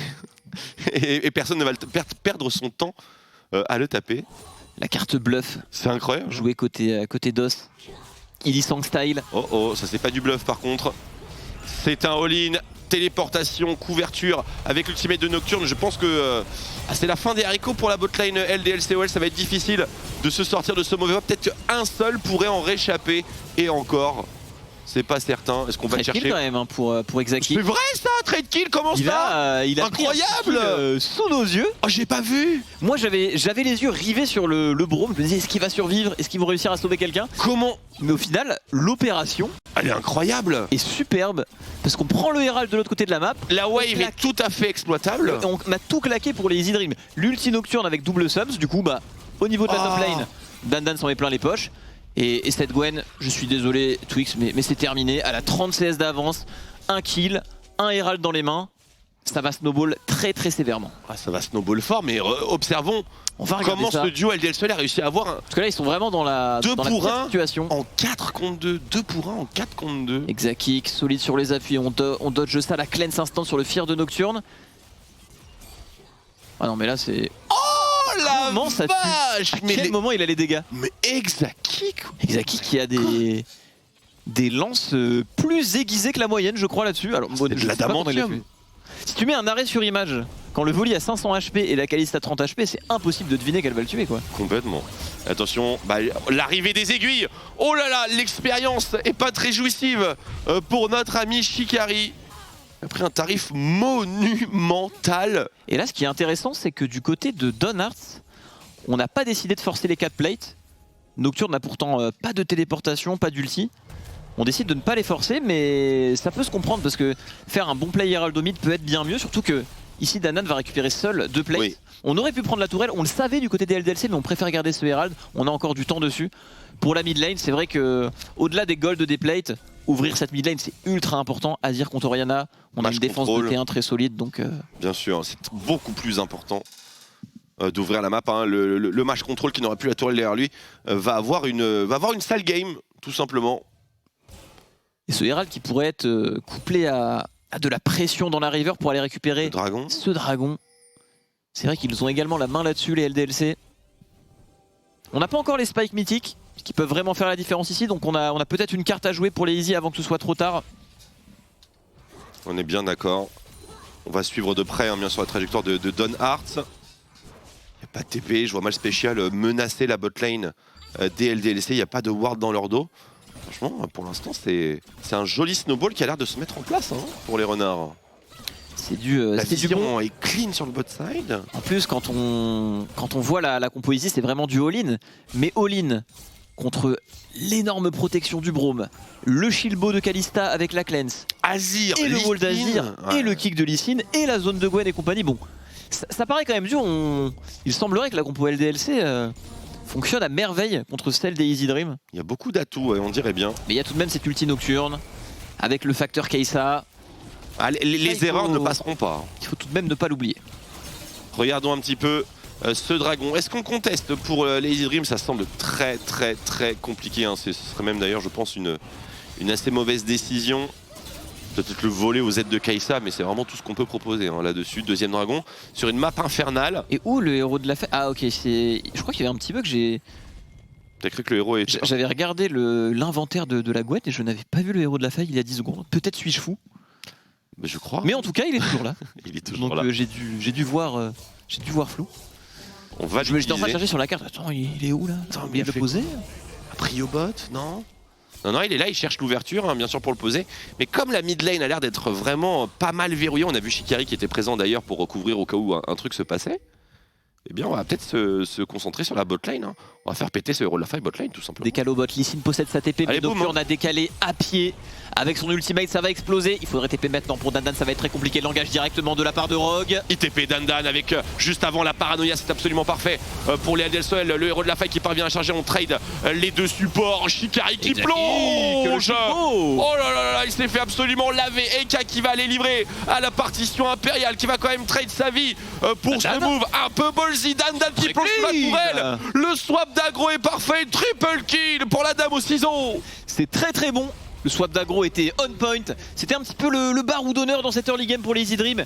Mais les LDLC qui viennent prendre, c'est 4 plates, c'est 5 kills. Et là, l'avance est vraiment net. 5000 gold d'avance à 15 minutes de jeu. On va revoir ça. Dos qui est vite tombé dans le fight, qui n'a pas eu le temps de claquer ses summoner spells. Ça semblait très bon pour les Easy Dream avec la lumière retirée par le Nocturne. Belle shockwave également. Très bonne TP de Dandan, parce qu'avoir la présence d'esprit de TP avant l'ulti Nocturne, Et là on n'a pas réussi à bien se combiner en fight. Joli ulti de la part de Eka qui met beaucoup de pression, flash out au dernier moment.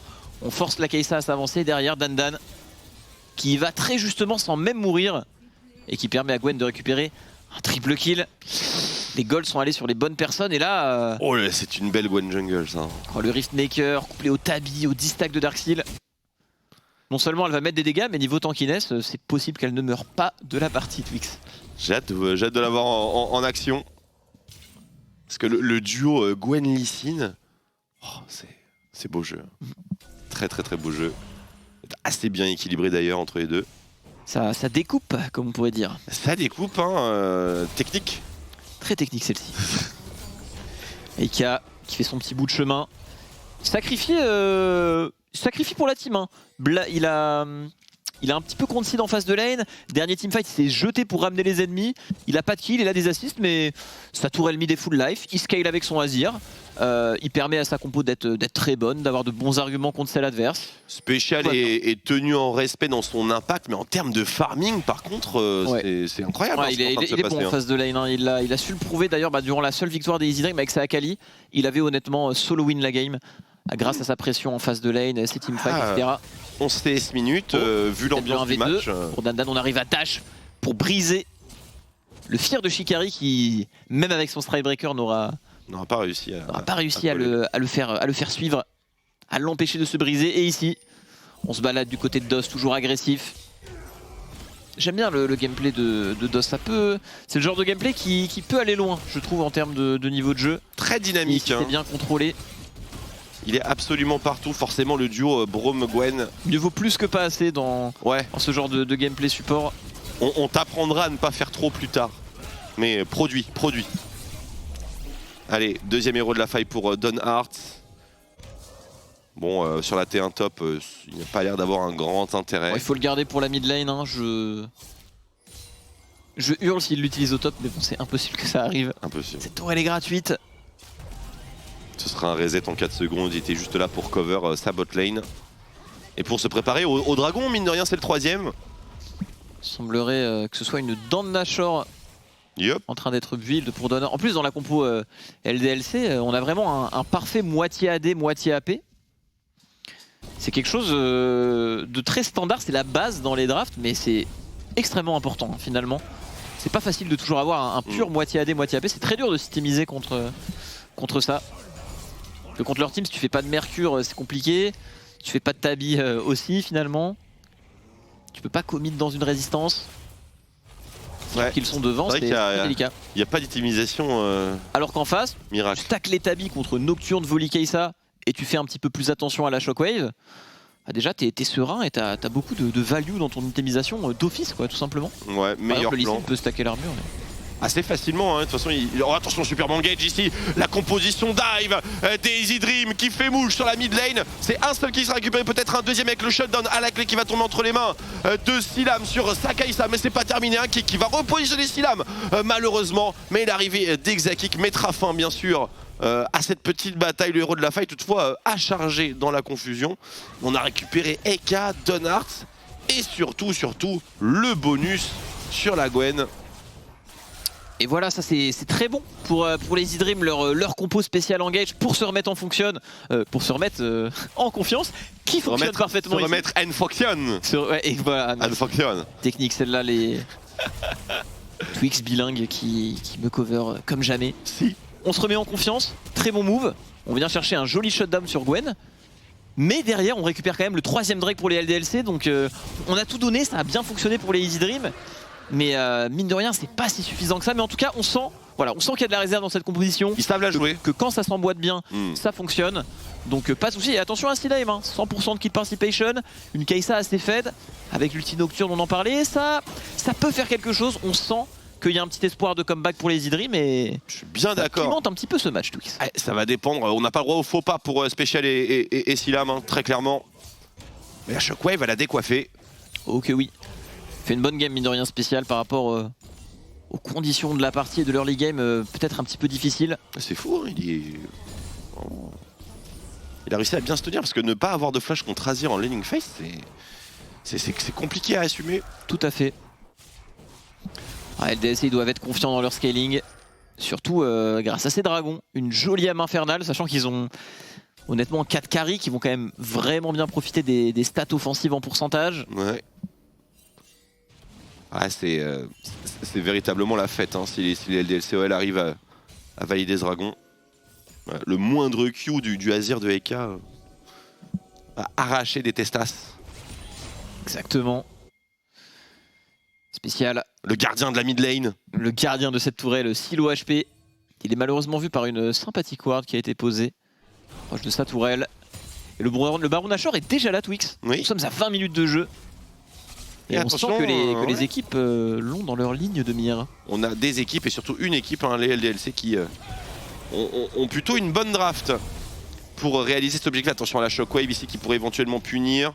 Bien pré-shot pour Eka, on va valider la tourelle. On a appris des erreurs côté LDLC, on s'avance ensemble maintenant. Ce Braum doit être là. Le Braum, c'est vraiment le pilier qui doit protéger tous les coéquipiers face à cette ulti nocturne qui peut partir à tout moment, on l'a vu.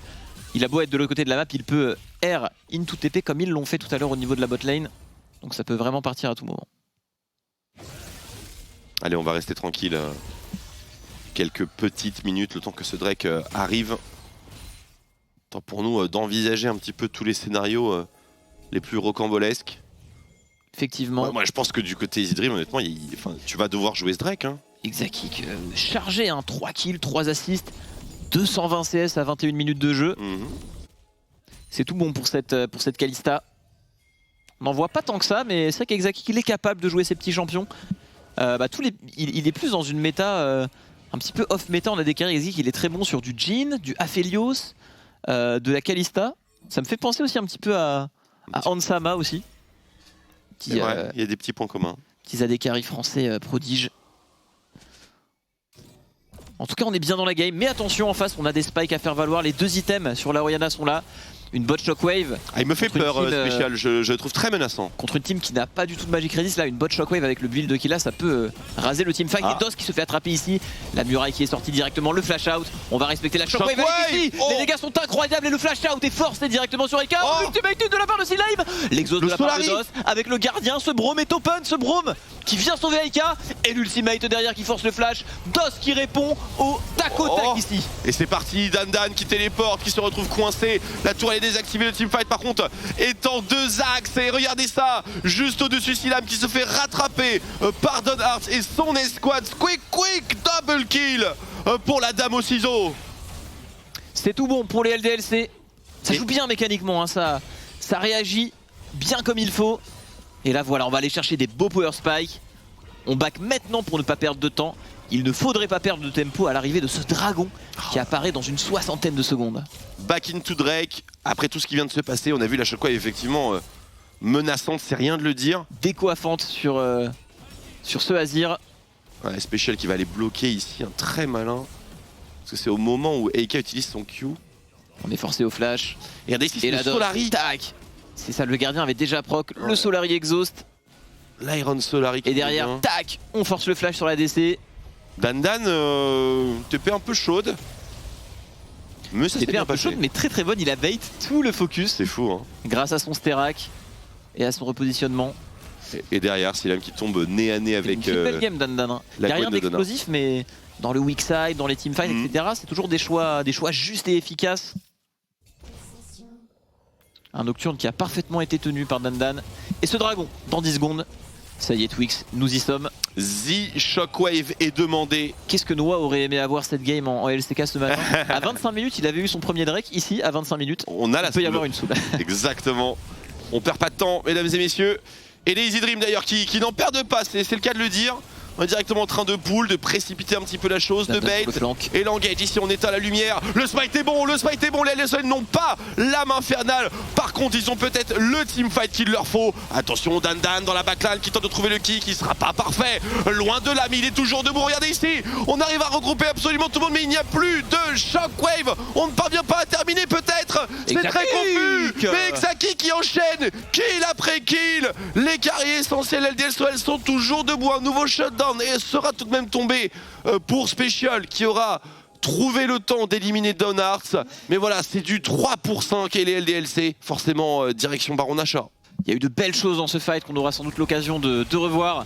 Rock qui a fait un très bon fight, il a su stopper net Dan, ça a sauvé le fight. Et derrière, il a fait une superbe re-engage à l'ultimate. C'était super clean de la part de Rock, mais derrière, Oh là là. niveau des carries LDLC, on n'a pas tremblé. Exakick, très juste sur la Kalista une fois de plus. Elle était où la Shockwave? Parce qu'il y a un moment où il y a eu la tempête magnétique de la rel de Rock qui est partie. On a vu 4 joueurs regroupés. Et là je me disais, oh mon dieu, ça va péter. Mais elle était déjà partie la Shockwave. On va revoir ça. Elle Il y était a où? beaucoup de choses à dire sur ce teamfight. Alors déjà, très bon smite ici de la part de Viking. Et là, Dan sur le flanc. De la part de Shikari. Shikari, oui, effectivement. Et là, Rock qui empêche Dan de la bouger Shockwave est avec pas le là. chaîne CC. Et derrière, superbe tempête, on essaye de re-engage. Et là, Exakick qui semble condamné, mais qui se repositionne en arrière, en avant, auto-attaque Zonia. Et le clean-up était simple. Et heureusement qu'il ne meurt pas, sinon le Nash n'aurait pas pu aller dans la poche des LDLC. Et les 100%. LDLC ici sont 5 à avoir ce Baron Nashor. 100%. L'auto-attaque Zonia, c'est vraiment connaître Kalista jusqu'au bout des doigts. Parce que Kalista n'est pas capable de cancel ses auto-attaques. Elles partiront quoi qu'il arrive. Donc c'était tout à fait pixel. C'est vrai, un de détail protection. très technique sur League of Legends, mais je crois que c'est le seul champion C'est le seul. C'est le seul. qui a ça. C'est vrai que c'est. Tu peux pas cancel. Tu fais bien de le souligner. Et donc du coup c'est pour ça que ça marche le auto-attaque Zonia, c'est incroyable. Et donc que Exakick soit aware de cet événement, ça a fait la différence, ça fait pas souvent la différence. Ça a fait la différence ici, c'est rien de le dire. Kalista jusqu'au bout des doigts ici pour Exakick. Et au 12 kills. passage la Shockwave, je crois qu'elle était partie sur le Drake pour assurer le vol, le kidnapping. On a bien combiné, tout le monde la focus. Viking a mis son smite et hop, ça a été récupéré dans la foulée. De toute façon, la lumière était éteinte. C'était le plus important. Et heureusement, pas d'âme infernale pour les LDLC. Encore un petit peu d'espoir pour les Easy. Pas beaucoup, mais l'espoir est toujours là. Regardez cette vision bot side, on voit tout Elle est chez clean. les LDLCOL. Elle est clean et elle prépare en avance le prochain dragon. Et ça, c'est plutôt pas mal parce qu'il arrive très très vite. Oui, 2 minutes déjà. Le temps passe si vite dans cette game. on est d'accord, Incroyable. hein, ça fuse. Faire pas de temps, les objectifs tombent comme des mouches. Soldats en avant. Comme nous dit l'empereur de Shureika. Voilà, la T2, c'est de l'histoire ancienne. La transi, on va la chercher topside. Il y a encore une T2. C'est la dernière tour à l'extérieur de la partie en ce qui concerne Easy Dream. Un petit peu surprenant, là on va perdre le contrôle du bot side, mais Ouais. peut-être que du côté des LDLC on se dit qu'on a 2 minutes, donc on a le temps finalement. On récupère ça, on reset. Si on peut récupérer, voilà. On sent que ça joue safe, on sent qu'Aika là il veut vraiment pas s'avancer sur cette mid lane, il y a un Nocturne. On prend la T2, push mid top et on back. Non c'est bien. C'est pas mal, parce que là on va devoir répondre top side au niveau des waves, côté Easy Dream, et là on va juste pouvoir, grâce à ce contrôle des waves mid top, on va pouvoir vraiment y aller à 5 pour les LDLC au niveau de ces Drake, sans se disperser, sans se faire potentiellement catch par un Nocturne ou une Rel. On a des objets importants qui viennent d'arriver. Hein. On veut se déplacer ensemble quoi. Voilà, on a le Zonia de Donars, on a Don Nashor de Eika, on a quasiment le build final. Ce serait étonnant qu'on aille beaucoup plus loin en termes d'itemisation. Un spike important pour les Easy Dream, c'est ce Void Staff sur la Orianna, parce que là on a vraiment le build de stacking de Magic Pen, sachant qu'il n'y en a pas en face, donc là la Orianna met des dégâts bruts. Donc il faut faire attention à cette Shockwave côté LDLC, c'est vraiment le sort qui peut renverser la game, le seul pour les Easy Dream. On va voir s'il trouvera la banger Ou Tricky le Hello de Eika sur Viking, Shockwave Dan. Malheureusement. une wave au mid à contest. De la vision à récupérer pour les LDLC. On a 2 Zoniens, on a de quoi se protéger d'une engage côté LDLC. Ouais, c'est pour ça que la Shockwave va être difficile. Hein. Tous les carries ont leur élément de défense. Zonia et le Shilbo ainsi que le Braum pour Exakick. Surtout que ce dernier possède en plus une cleanse. Tous les carries LDLC sont très durs à aller chercher. Il faut réussir à surprendre. Va falloir à faire attendre de la le magie. bon moment. Voilà, il va pas falloir se précipiter sur cette Shockwave. Attendre vraiment le moment opportun. Maintenant, la contestation de la wave a l'air d'être compliquée. Hein. On est en retard, mais ils sont les premiers dans la transition River. On est dans ce petit goulot d'étranglement pour les LDLCOL. Ça peut être zoné par une bonne boule d'Orianna, mais ils ont réussi à faire le tour et à se mettre, voilà, à mouiller leur botte. Ils font un minimum peur, c'est les Easy Dream, et on y va directement du côté de Rogue, le flash qui part ici. Très belle tempête, on enchaîne directement pour les Easy Dream, ça sent plutôt bon. Et est-ce qu'on peut répondre de l'autre côté? C'est pas fini. Envie du côté de Dona, avec sa Gwen, les dégâts sont incroyables. Et qui est toujours en vie, va-t-il pouvoir clean up le gorille? Le Shuffle qui vient briser l'espoir Des Easy Dream et la double TP, on ne perd pas de temps. Mais le dragon! Bien que c'est la game, Twix. On va même pas prendre le dragon. Quel manque de spectacle. Effectivement, ils ont un boulevard. Ils peuvent récupérer le Nexus. On va voir s'ils ont véritablement pris la bonne décision, mais ça m'a tout à fait l'air d'être le cas. Les Easy Dream qui étaient vraiment pas loin de pouvoir accrocher ce teamfight. Mais il y avait Dandan, il y avait Eka qui s'était judicieusement tenu à l'écart de cette Shockwave. Et donc qui ne faisait pas partie de la première rafale. Et bon Dieu, les dégâts de Don Hart avec sa pluie d'aiguilles. Ça a vraiment facilité le travail. Honnêtement, le résultat du teamfight par rapport au retard qu'ils accusaient, sachant que la Kai'Sa était pas loin d'avoir son IE, des petits détails importants comme ça, c'était sympa. Donc c'était bien de leur part, je pense, d'avoir drafté ainsi. Mais malheureusement, les LDLC étaient meilleurs, bons en draft, très bon aujourd'hui, bon en game, très bon mixtape de la part de Dan. Enfin, tout le monde fait son travail dans la team et voilà, ça prend pour les LDLC. On a un ratio de victoire positif à l'issue de cette semaine-là. Et une semaine en 2-0. Une semaine en 2-0 pour LDLCOL et effectivement ratio positif puisqu'on est maintenant à 4 victoires pour 3 défaites pour les Renards. L'été semble tout à fait radieux. Pour les Easy Dream, constat un petit peu plus douloureux, même si on a vu de bonnes choses bien sûr dans ce match malgré les conditions. On a vu qu'il y avait des joueurs de confiance qui arrivaient quand même à stabiliser leur partie. Bon, qui là s'est un petit peu emballé étant donné la course frénétique bien sûr qu'ont mené les LDLCOL au niveau des Drake. 6e défaite pour les Easy Dream. Resteront-ils derniers au niveau du classement? Ça dépendra de Gamers Origin en fin de soirée. Mais avant ça, bien sûr, on va débriefer ce magnifique match et surtout accueillir notre invité du jour qui n'est nul autre que Gob GG. Mon cher Chips, c'est à toi. Twix qui décide de faire mon travail à ma place. Merci Twix, merci pour ça. Oui, tout à fait. On accueille Gob pour cette semaine de LFL, cette deuxième journée. Comment ça va, Gobinou? Bah écoute, ça va tranquille. Merci beaucoup pour l'invite, ça fait plaisir. Bah écoute, ça nous fait plaisir de te retrouver, toi et ta science de la top lane, et Noah, bien sûr.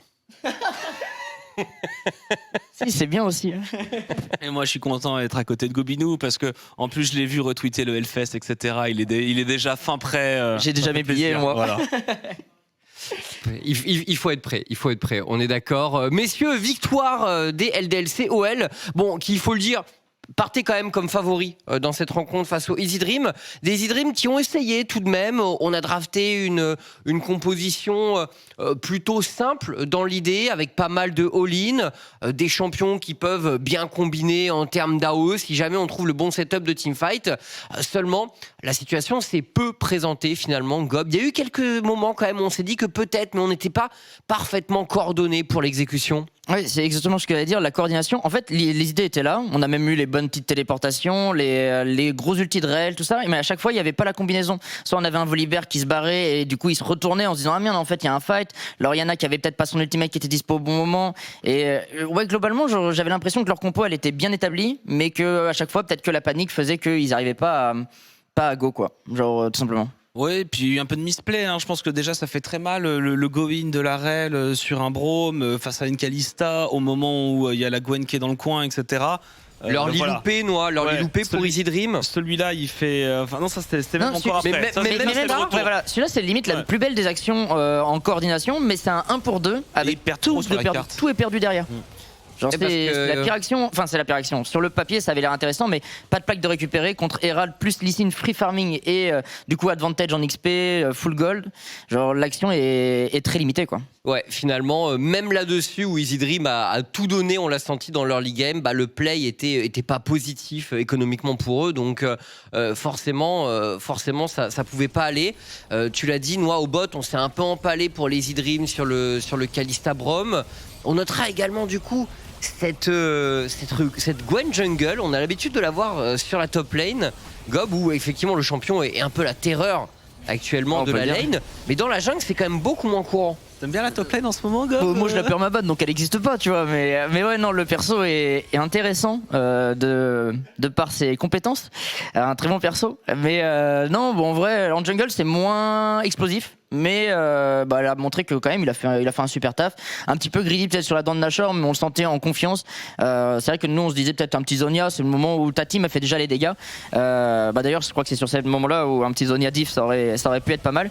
Mais là on le voit mourir du fight. Ouais, là dans ce fight on le voit, l'ulti d'Oriana qui est là un peu en disengage avec l'ulti de Nocturne, on ne sait pas trop si on veut y aller, il y a un Volibear qui flash out et au final on a une Rel qui arrive à faire une très très belle action, mais il n'y a pas un follow-up incroyable. Il n'y a pas la grosse AOE qu'on attend de la composition quoi. C'est vrai que là, on se dit vraiment sur le moment de l'ulti-Rel, s'il y avait eu ulti Volibear et ulti Orianna, bah Easy Dream aurait peut-être pu retourner le match, parce que quand on voit les points de vie et tout à la fin, on se dit, ah bah oui, c'est clairement un moment où s'ils avaient été bien coordonnés, s'ils avaient été patients sur leurs ultis, s'ils avaient su peut-être se comprendre sur toute cette phase de jeu, il aurait pu avoir comeback pour Easy Dream. Malheureusement, ce n'est pas arrivé, Noah. Ouais, non, bah ça manque de pas grand chose, effectivement. Je rejoins parfaitement là-dessus. Et bon, moi, je regarde un peu la Kalista dans les teamfights et qu'est-ce que j'aime ce champion actuellement, notamment avec un Braum. Je trouve que ça se goupille très bien et ça a été assez bien géré hein, par Exakik. Moi, ça me fait plaisir de voir LDLC qui arrive enfin, parce que je compte le Spring. Enfin à se coordonner, à mettre les choses en place, à faire rouler un peu la macro. C'est Soas qui nous disait qu'ils avaient encore pas mal de choses à bosser sur la macro. Je trouve que ça va de mieux en mieux. Ouais, effectivement, là, un match qui a été quand même moins long que celui d'hier. Le match d'hier qui était particulièrement mouvementé entre les deux équipes. Là, on finit en 30 minutes. On commence à rentrer quand même dans des timings de victoire où tu te dis, bon, bah, on a quand même plutôt maîtrisé notre sujet. Il y a toujours des choses, bien sûr. Au niveau de la progression, on voit au niveau de la barre de gold, d'ailleurs, il y a un petit moment où ça a stagné, où ça a un peu réduit, donc tout n'est pas parfait pour LDLCOL, mais ça progresse. Non, et puis en vrai, ils ont quand même été assez lents. Genre, ils ont fait ça proprement quand ils ont réussi à récupérer toutes les petites T2. Tu voyais qu'ils n'avaient pas envie de se précipiter, que leur objectif c'était les 4 Drake et qu'ils ont surtout la composition. C'est ça qui est intéressant, c'est qu'il n'y a pas un gros stress non plus. Leur compo est bien en mid-late game et vu qu'ils sont bien devant, ils peuvent se permettre aussi d'être un petit peu plus lents, quoi. Genre, ils avaient ce moment-là on est bien, on attend les erreurs en face parce qu'il y en a quand même eu et on capitalise plutôt sur leur all-in en fait. Genre, c'était vraiment en réaction, quoi. Le MVP, messieurs, il faut en discuter là. Alors, est-ce qu'on choisit la Gwen Jungle? C'est la première Gwen Jungle finalement. Donars qui nous fait une grosse perf. Il a bien occupé l'early game. Il a été un peu partout. Bah, c'est vrai que les solo lane n'ont pas été transcendants, ils ont été bons, mais les solo laners n'ont pas été clairement les MVP de la game. Exakik, il a fait quand même une sale game, hein, genre, je trouve, il a été plutôt solide sur les placements. Bon, sauf le dernier teamfight, mais bon, c'est le moment où ils l'ont chopé, ils l'ont tout mis, quoi, genre ils sont en mode, ils bougent plus. Mais ouais, non, en vrai, c'est vrai qu'il a réussi à faire une bonne game de Gwen, mine de rien, en jungle, ça peut être. Ça peut être mérité. Une petite Gwen Jungle. En fait, le snowball part sur l'early. Sur l'early, c'est lui qui l'amène avec ce counter des Krugs into gank au bot. Donc, ouais, le counter gank au bot qui fait la différence. Après, effectivement, la bot lane de LDLCOL a été solide. Mais allez, Don Hart pour son œuvre. 9-3-7 sur la Gwen. Le petit culot de partir sur Dan Nashor sur son champion. Et voilà, grosse part des dégâts de l'équipe, 9-3-7, bref, très grosse game du nouveau jungler de LDLCOL.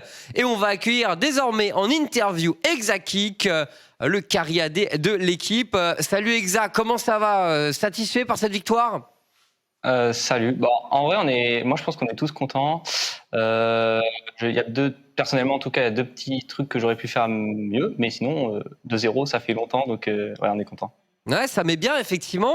On apprécie de te voir sur ta Kalista. C'est un peu le champion des maîtres en ce moment. On en voit quelques-unes en Corée, en LEC, etc. C'est toujours un champion sur lequel t'as été en confiance, je pense. Ouais, c'est un perso que j'ai beaucoup joué la saison d'avant et là c'était un peu moins fort et là ça revient un peu, justement on le voit en LEC, c'est épique de plus en plus souvent. Donc ouais, ça revient dans la méta. Du coup, je suis content qu'il a blind Kai'Sa et c'est un bon match-up pour moi, dans lequel je peux avoir la prio. Du coup, je me suis dit, vas-y, go, on est en confiance et on pique Kalista, quoi. C'est quoi de ton point de vue qui permet, parce que voilà, là on a un gros joueur de Kalista, c'est quoi le truc qui a remis un peu le champion au goût du jour de ton point de vue? Je pense que c'est le nerf des persos à range, genre Varus qui se prend de plus en plus de nerfs. Il y a toujours eu des botlane à all-in, c'était toujours jouable, mais disons qu'il y avait beaucoup de range dans le jeu, surtout des mage mid, des Victor et tout, c'est injouable dans Victor, etc. Du coup, quand il y a peu de range, je peux jouer Kalista front to back avec Braum, c'est super fort, la marque, etc. C'est juste le front to back en fait qui est super fort et c'est pour ça que le perso est un peu broken. Après, c'est situationnel, mais c'est fort. Alors moi j'ai une question pour toi, Exa. Hier on a eu Coach Soaz qui disait que votre macro encore sur le mid-game c'était pas entièrement ça. Ça a l'air de prendre une bonne direction. C'était un peu mieux aujourd'hui. C'était certes pas le snowball le plus rapide de tous les temps, mais c'était bien construit. Ça avançait un petit peu. Toi t'en penses quoi un peu de cet état de forme où vous en êtes? Je pense que ça a beaucoup à faire avec la confiance. Là, on est en train de monter en puissance, on prend de plus en plus confiance en nous. Du coup, on est plus confiant dans nos rotations. Je pense que là, ça s'est vu. On a joué slow.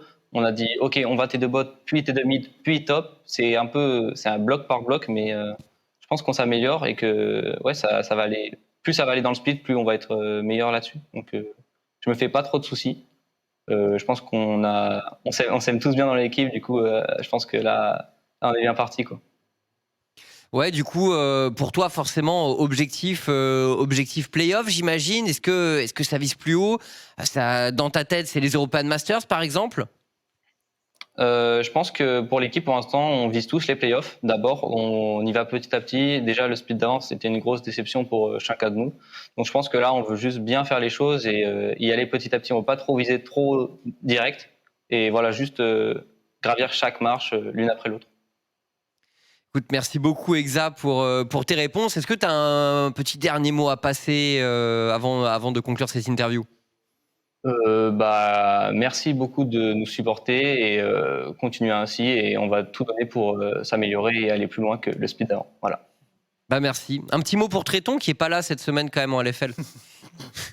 Je sors Kalista, un perso qu'il voulait voir et il est pas là, donc je suis un peu déçu, mais je pense qu'il doit être occupé vu qu'il est busy, je pense.